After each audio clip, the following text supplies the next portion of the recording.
Omenila si tudi, da je tako neka manjša skupnost japonske diaspore tudi v Sloveniji, pa se v bistvu tisti, ki ste hafu in tisti, ki imate nekako to multikulturno družino, se nekako potem skupaj najdete, ne? Kjer je Pangi. Moj oče in drugi Japonci, pa z njihovimi otroci smo se večkrat srečali v osnovni šoli. Zdaj pa čisto... Ste še vsak svojo pot? Ja, od srednje naprej vsi, ko se začneš malo bolj intenzivno učiti, greš vedno manj na te stvari, ki si ti sam s svojimi prijatelji vedno odzunija, ne.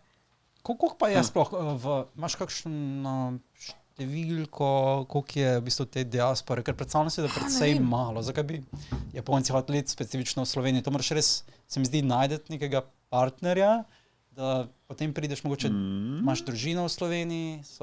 Je en specifični, v bistvu, teta začetni, v bistvu, najprej je profesor od mojega očeta,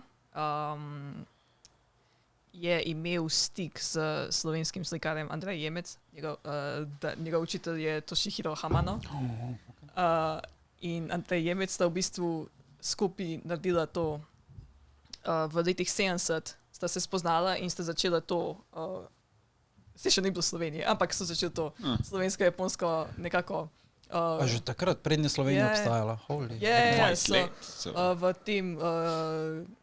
tem grafičnem centru, tam, ki je v Tivoliju, tam so začeli že imeti skupne razstave, grafika, ne, iz teh jugoslovanskih umetnikov in temi japonskimi so imeli že od takrat neke mehne vezi.